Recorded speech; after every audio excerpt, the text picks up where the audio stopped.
Welcome back to the Inevitable Gym. On this episode, we are going to be doing more on the Monte Carlo. We're going to be trying to jump in there, get that carpet finished up. We have some work to do on the rear axle seal. And then we're going to break off and we're going to be covering what am I taking to Power Tour this year. Yes, I will be joining everybody for the first couple days of Power Tour. I have figured out what I'm driving and we're going to get that out, start servicing it, and getting it ready for the journey. So here we go. Let's get to work.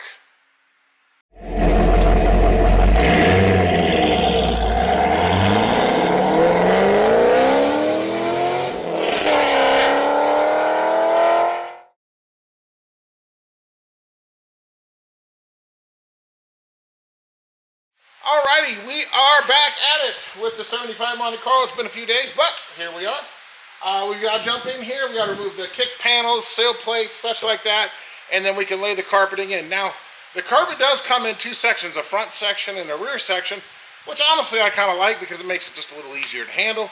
I did get my carpet from Auto Custom Carpets. I don't know, that's the logo. If you go to their website, that's the logo.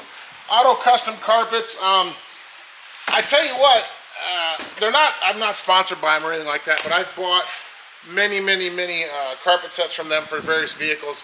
Always fit well, reasonably priced, and quite honestly, any carpet they have, they can do in just about any color. You can order it per the color you want, so good company, get a hold of them, order up your carpet. So, I'm going to jump in here, we're going to start taking off some trim panels, and the thing I'm worried about almost the most is the sill plates and the screws down here. I'll get you in here a little closer and show you some things I try to do to make sure we can get those screws out without rounding them out. Okay, so one of the things is when you got all this dirt and such in here, you want to get yourself a real nice straight pick like the little dental picks, and just get in here and make sure you clean all the dirt and such out of the hole. Okay, that way the screwdriver has the best chance to grab all four sides of that Phillips screw. Okay, get that all cleaned out in there, and then you can have the best chance. I try to go around the head of the screw too, get all the gunk and dirt and crud out.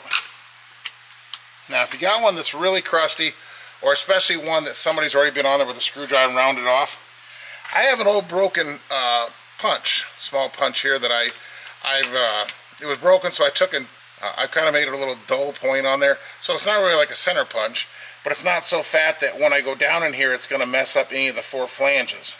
Alright, then I put that in here, and what I'm doing is I'm just going to give it a pound or two with the hammer to jar it loose. Back this out a little bit so you can see what I'm doing. When I take that center punch, we're going to put it in there. We're going to rattle it to see if we can get that loose. So then when you get in there with your screwdriver, make sure you got a screwdriver that's the proper size so you get a good bite on all four corners. And then most screwdrivers have a plastic top. They aren't, you know, if you have one that has a metal here, then you can tap right on the screwdriver.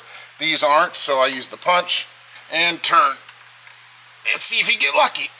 Oh! Push down really hard at the same time, and we're getting lucky with this one. Well, this one wasn't going to fall out, that's for sure. All right. And out it comes. Alright, so I'm going to hop back in here. I'm going to get the rest of them out of this sill out here on the passenger side. Then I'm going to jump over to the driver's side and then the kick panels as needed. Okay, well, we didn't make it that far. And we have two of them. This one here and the one up there. They were too rusted out. Well, somebody had already been there and really goobered it up. Here, let me see if I can get you in real close and see. Hang on. You can see that thing is just chewed up. There was just nothing left of the hex head to get on there. So here's how I handle those. So you get a really nice flat gasket scraper, and I take and I pound it underneath the trim, right up next to the screw as close as you can get to it, and then you just work it, pop it up and over there. And then you got to fix the trim. I'll show you how I do that, and then what I put back into place. But I don't drill these out, because if you drill it out, well, then you got a stud down there. If you can just unscrew it, that's the best way to go. So if you get it to where you got a flange sticking up, then you take a pair of vice grips, and when it's like that, you can probably get a pair of vice grips on. You don't have to get them super tight, but get on there and hopefully you can turn it on out.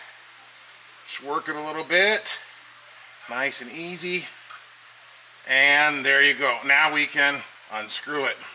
And that's how you get the broken, well, I'm not gonna say broken ones. That's how you get the ones that are all goobered up out. And there you have it. Now we have the factory hole that's not all hogged out to where you gotta find a bigger screw. And this is out. I wanted to get here and show you this. This is the head of the fourth one. You can just see there was nothing really left of this thing. But grabbed it with a pair of vice grips and was able to get it out. See, half of the head's even just gone. So, and that's part of that window leaking in this car. So, you can get them out, just gotta take your time. And now that we got the sill up, you can see there was some surface rust here. I went along here with a wire brush and worked that all up just like I did the floor. So now I'm gonna go ahead and spray some rust treatment on there, rust converted rust treatment. There's several brands out there, some are clear, some are black. Well, the stuff I used here was black, but we're gonna get this treated, let it dry, and I'm gonna hop over there to the driver's side and do the same work. All right, well, we're getting there. I started laying the carpet in. I got the rust proofings dry, and I got the sill plate back in on the driver's side. On that side, I had two of them that wouldn't come out as well.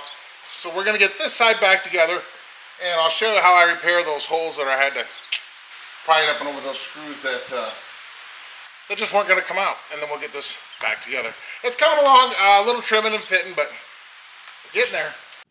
So you can see where, when we got the screw out normally, the hole's that diameter. Where we had to push it up and over, the hole's that diameter. So you see it really flares it up on this side and gets it all stretched out versus right here where it's nice and almost a nice smaller concave. Or we're just gonna get on here and you lightly tap this with a hammer and get it straightened out. I'll show you. Just lightly. Because this stuff is pretty flimsy and you don't have to get crazy with it. But we want to get the height back down. And as you do that, it'll close that gap back up. And you end up with it looking like this. Now, is it perfect? No, but it's pretty close to that one. So, and then the next thing I do is when I go to put these back on, when I've had to pop a few out over the holes, you know, I actually have some, I'm sure there's a proper name for this screw, but I call it just a washer-headed sheet metal screw. And I use these because this extra width will help span the hole and that'll pull it down tight again. So when you have one of these holes you had to fix, this screw going in there covers up that whole area and that'll pull this down to help hold the carpet and everything like it's supposed to. So I'm going to go ahead and get the other hole fixed on this one here, and then I'm going to run over and clean this up a bit and get it ready to put back on. When we get ready to put this in, I'll pop back in and show you. So now that I got the strip ready to go back in here, and then we run this down, and that washer head helps fill that area and smooth it out, and it looks nearly as stock as you can get for an aftermarket screw. So I do like these. I'm going to go ahead and finish getting the rest of them in, and I'll show you what we got when we're all done. Now you can see that this sill plate is much cleaner and much more presentable than it was before. What I use to clean these is, honestly, I spray them with brake clean, and I use a fine, almost a toothbrush, and I just scrub and scrub and scrub and scrub, and it gets a lot of that dirt and stuff off. And anything that's really stubborn, use a very finely use a wire brush, not too much. You don't want to scratch the living, you know what, out of it. But I got this strip looking pretty good, this sill plate looking pretty good. Pretty happy with that. Well, looky here, we have carpeting in the 75 Monte Carlo. We got the strip all back in here with the screws. Got it laid in here, got the strips and trim and everything on the other side. Got the plastic trim in back here about a quarter. Got the rust treatment treated underneath there. Next is going to be seats. So we'll get the back seat put back in here, and then I actually have an appointment for the front seat. Yeah, I was debating for a while, and I pulled the trigger. I made an appointment with my interior guy. I'm going to have the front seat completely recovered in the original material-ish, I guess, you know. And I was going to go with a seat cover, but nah, I'm going to do it right and make it look decent, because we have a brand new dash pad coming in, and then the back seat looks so good.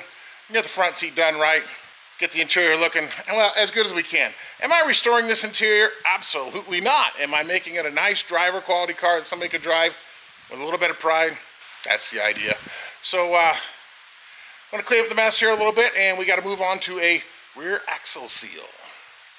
Alrighty, so we got the Monte Carlo lifted up on the Wildfire lift here. We're gonna go ahead and get the differential cover off so we can drain the fluid. I want to service it anyway and do the fluid flush. And you gotta pull the pin out, take the little C-clip out, so on and so forth to service the axle seal anyway. So let's go ahead and get these bolts out and change some stinky rear end gear oil. How's that sound?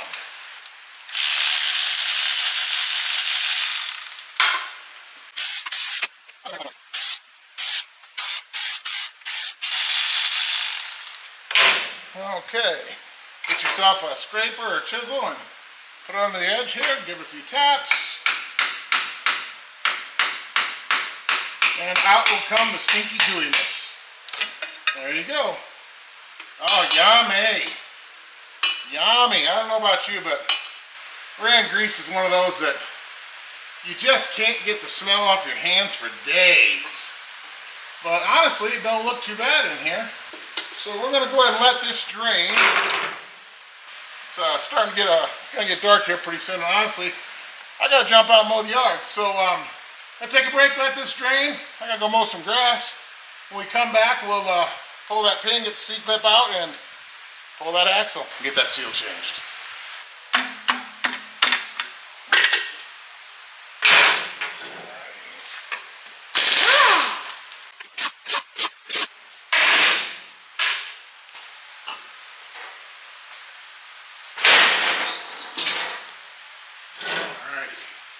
Pull the drum off. I'm going to get drain pans so we can pull the drum off and put it under here and clean this off.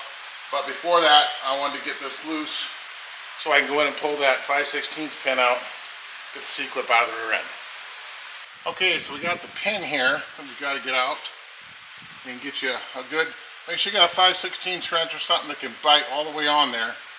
You want to make sure you can get it cracked loose and just give it a crack like that and snap it loose. It'll usually come out just fine. Okay. Now, once we pull that bolt out, it's kind of a pin, a straight section on it here. That's what engages the differential pin. Okay. And out it comes. Now we're going to pop the drum off, shove the axle in so we can get the C-clip off. Once you push the axle in a little bit, it slides it in far enough that you can get the C-clip out. Right here. And then the axle should come out.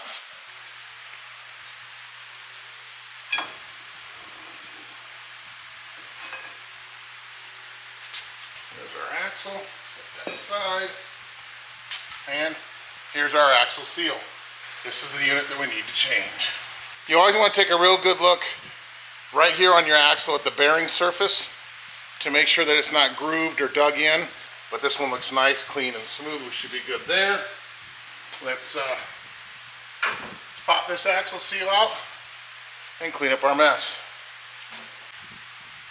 I'm going to go ahead and utilize a rolling head pry bar to get in here a little better. Give me some leverage to pop this out. There it comes. And there we have it. Alrighty. Oh yeah, this thing was hard as a rock. Wow. I don't know if you can see here, but the seal itself is cracked pretty good. Right there, it's just crumbling and splitting apart. Yeah, she's pretty hard and dried out. Well, we got a new one.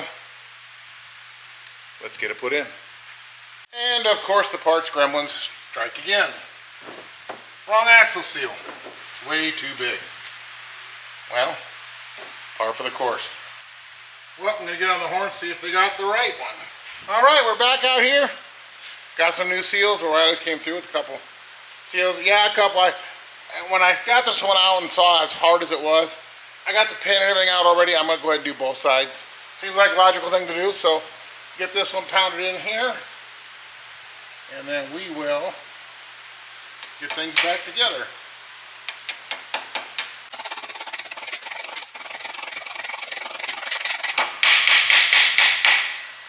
Alrighty. Got that one in there. Gonna get a little grease, put it in the seal to lubricate it. We'll slide this axle shaft in.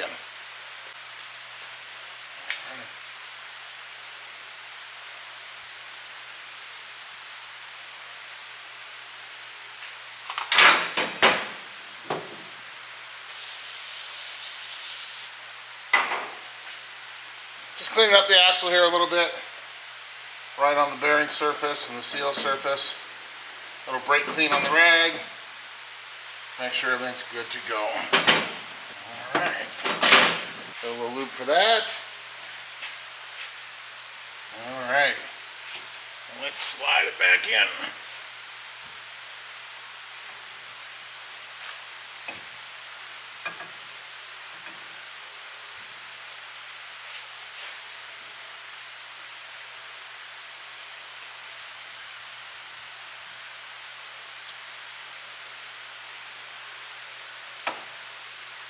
There we go. Gotta get the teeth to line up. Now we'll run back in underneath and put in the C-clip. Well, I went ahead and hopped over to the other side and did that axle seal real quick. It only took an extra 10 minutes or so. I'm gonna go ahead and spray these off now. We caught this axle seal pretty early, so it really didn't soak the brakes down bad. Just a little light skim coat, so I'm not worried about it having ruined the shoes or anything. So we're gonna clean it off all real good here, and then we'll put it back together. We'll get the drum and the wheel back on, then we'll clean up the diff cover, get some RTV on there, and get her back together and get her filled up with gear oil. And there we go. Alrighty. I'm going to take the drum outside and clean it off as well. Got the drum all cleaned up, good as new. Alright. Put that back on there. Get our drain pan out of the way.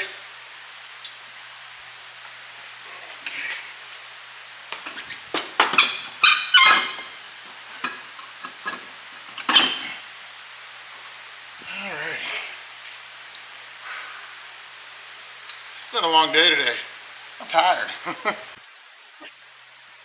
I was supposed to be out here earlier tonight working on this, but a young man from our church actually was given a car by his uncle, and he's getting it going after sitting for a while, and he reached out to me and asked for a little guidance and help on getting the car that's been sitting. So I've been taking some time going over and helping him, and that's what this hobby's about, is getting the young people back into it. And I've been filming a few clips over there, and I'll share them with you guys coming up soon, but pretty cool little project he's got.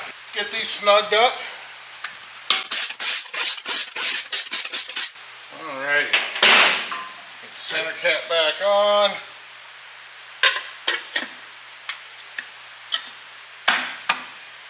And there we go. Alright. I'll get this differential cover cleaned up. We'll get that pop back on. Get it filled up with gear oil. Alrighty. Well, we got the diff cover all cleaned up. Spanking clean, ready to go. Nice little bead of RTV spread on there. Get this lined up and drive it home. There we go. Now let's get the rest of them in here. Something I'm still enjoying is all the pictures you guys send me of your projects and what you're working on. I really do enjoy getting those emails and seeing the pictures of your projects. So feel free to send me a picture of what you're working on. I promise I will be doing a new section of viewers' rides on an upcoming video. Who knows, we may just do a whole video of viewers' rides. We'll see. I've got plenty of them to share with you. It's really cool to see what you guys can create and do and build, and it's really pretty awesome. So please keep them coming at theinevitablejim@gmail.com. That's how you reach me. Now, if you have something you think we could really use on the channel, or it's pertinent to something we're doing, or you just think it'd be cool, or wall art, or whatever, our shipping address is down in the description right below this video. 344th Street, Marion, Iowa, 52302. If you want to ship something to me, send me something. That's how you can do that. And don't forget our shirts, hats, and stickers. And those are at theinevitablejim.com. I'm gonna go ahead and get these tightened up, get some gear oil back in this rear differential, and this job's gonna be done. It's been a little longer on the carpet and the interior than I planned on last night. I thought it'd go a little quicker than it did, but hey, it is what it is. So we'll get this tightened up, and then we'll be ready to put gear oil in.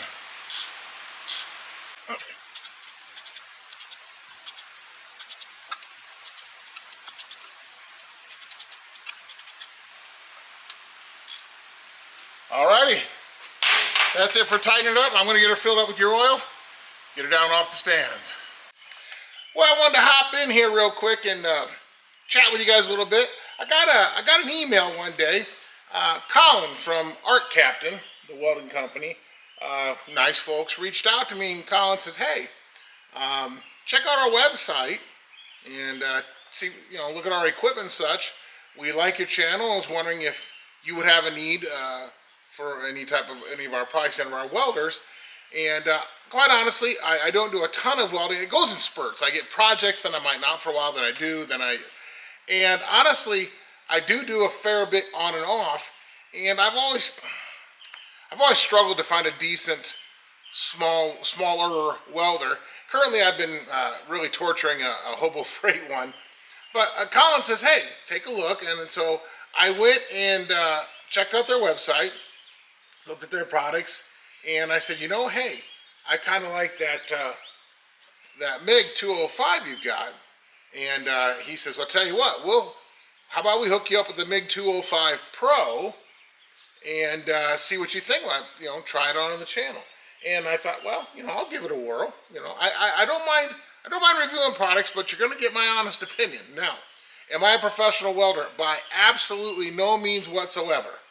Am I a professional welder?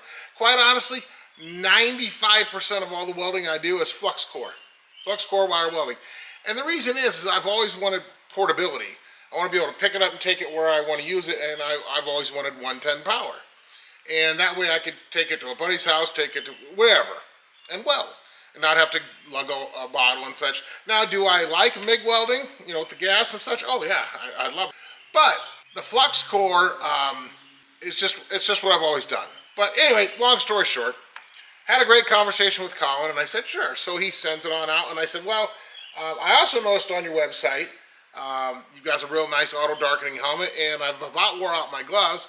How much for those? Because I was going to buy those.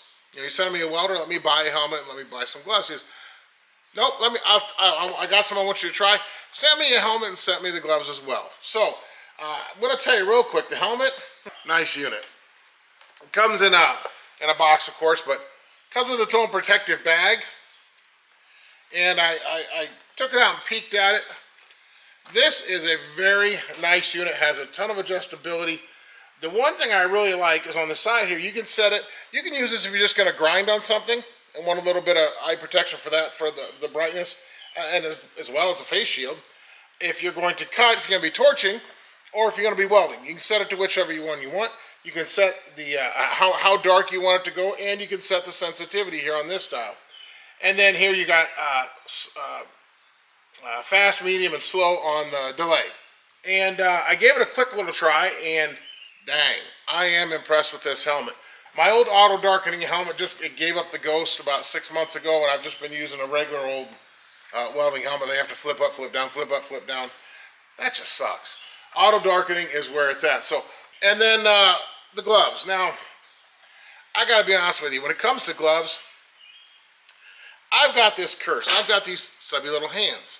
But then I got these Popeye forearms, and it's the gap here. It's the thickness of my hand from here to here.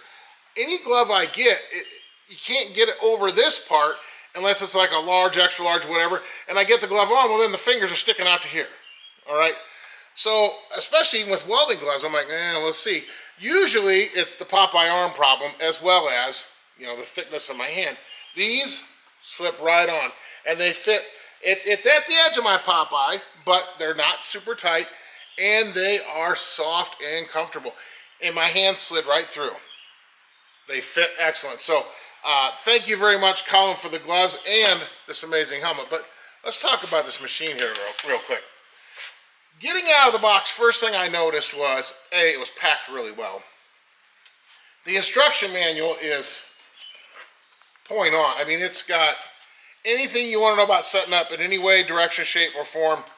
It's all right in here. And everything you need is in there, okay? Whether you're going to stick weld, you can MIG weld, or you can flux core wire weld right out of the box. Now, this will also, but you can actually set up, and you can TIG weld with this as well.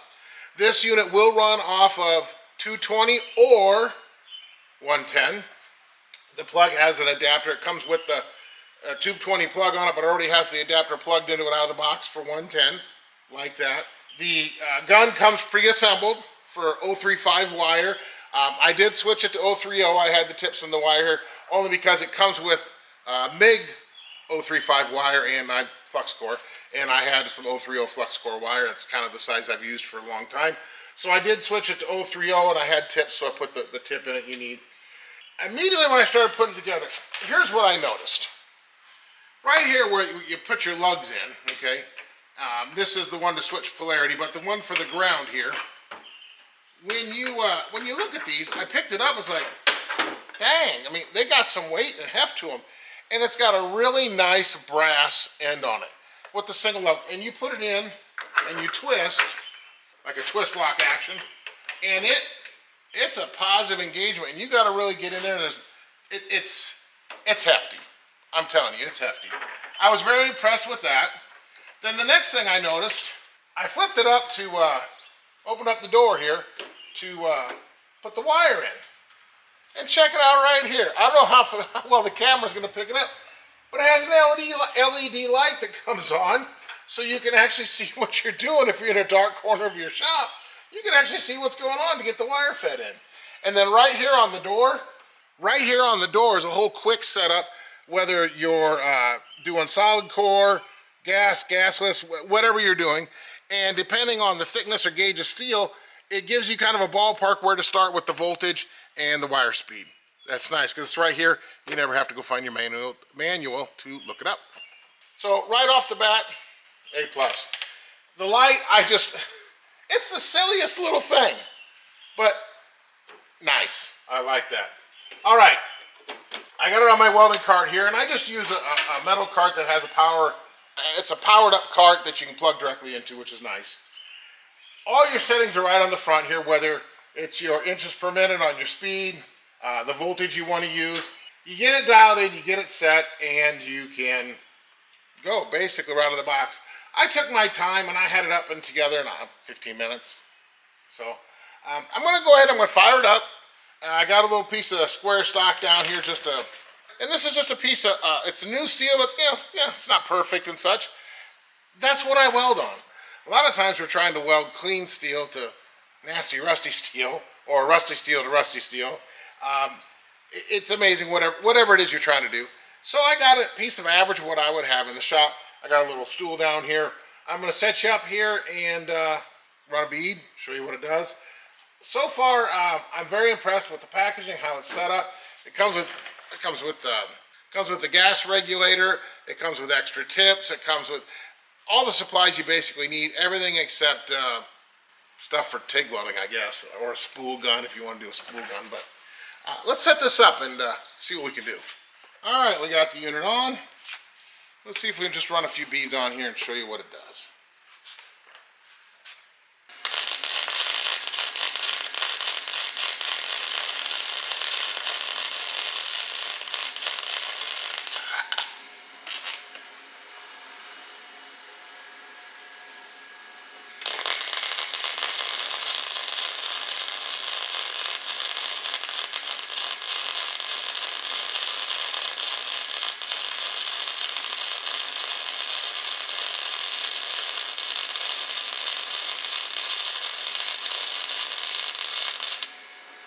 There we go. I adjusted the heat down just a skosh. I burnt through the first time there, but now this isn't a very thick piece of steel either, so let's take a look at it. So here's where I ran the first one. I had the voltage set just a skosh high. You got to see, this is pretty thin material here. You know, anybody can grab a thick plate of something and run a bead on and not burn through. I want to grab something kind of thin because that's what I'm usually welding on. You can see I bumped the voltage down just a skosh, and that is a nice speed. Let me grab a wire brush. Let's clean this up a bit. Brush this off just a bit. You know what? I wouldn't kick that weld out of bed. Not bad. I'm it's actually making me look pretty good because I'm not the greatest welder in the world, but that, yeah, I'd take that. Just wanted to give you a little quick show of what I've got going on with the new piece of equipment here. And I'll be honest with you, I'm pretty impressed with the unit. I have a welding project coming up next couple days here that I actually got to make several pieces I'm making for my trainer for the gym actually. And looking forward to using this and to building those pieces for her. I'll bring you guys back on when I'm making those pieces, show you how he does with a little heavier gauge. Sandy came out here to see us. Oh, so Sandy came down to say hi to everybody. I don't have her down here in the garage when I'm actually welding, but I was done and Pam could see I was done, so she let her out because I'm sure she was bugging Pam to come down and see me. Say hi to everybody, Sandy. So anyway, when I do that project, I'll bring you back on and show you that. You want to go run around? She sees squirrels. Go get squirrels. Go get them. Go get them. And she's off. So, anyway, I'll bring you back when I'm doing that project for the gym and making some brackets, actually just for cup holders and cell phone holders on the weight racks, but long story. Anyway, and she's back. And, but no, Colin, thank you very much. We're going to do much more of a show and demo on this. That was kind of a quick intro on it, kind of a down and dirty, fast, out of the box, and I like it. I like it a lot. Who knows, maybe I'll try TIG welding. I don't know, looks like it might be kind of fun.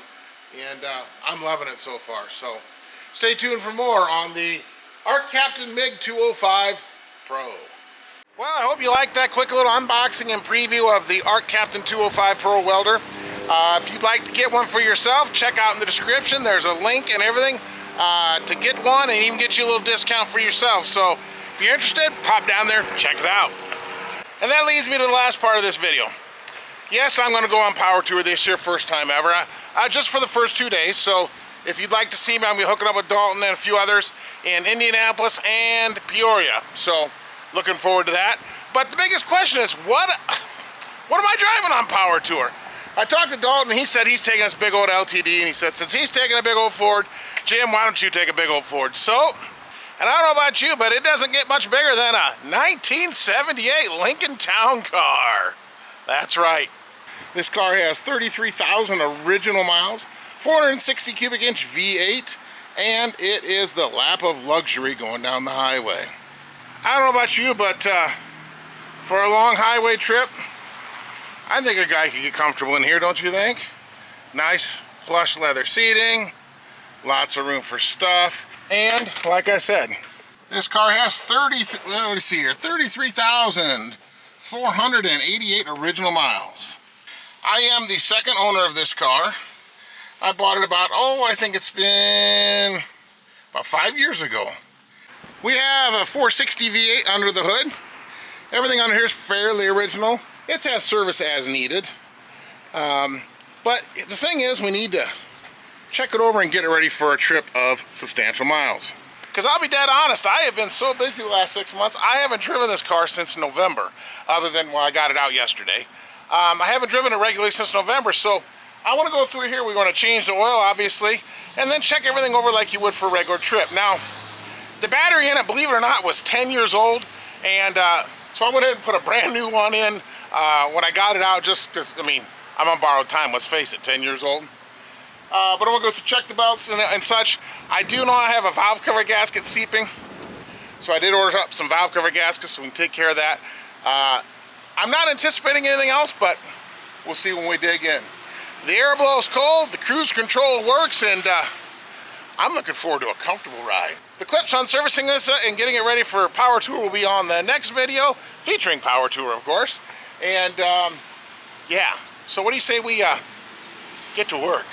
So if you got a ride in your garage, if you got something you're working on, whether you're going to Power Tour or just some other event, or maybe you aren't going to make it to an event this year, but go out in that garage, start working on that ride, but just have some fun. Yeah, I think I'm going to have to give it to Dalton on this one. Full-size Fords, Power Tour, it'll work. But hey, you know, we're driving old 47-year-old cars with carburetors. Yeah, now they're junk. You know, I mean, yeah, we might not even make it, you never know. But, yeah, with this kind of comfort, I think I'll tough it out. I think we'll make it work. I mean, after all, the Lincoln is Sandy approved. You like the comfort, puppy? Yeah. Have a good one, everybody.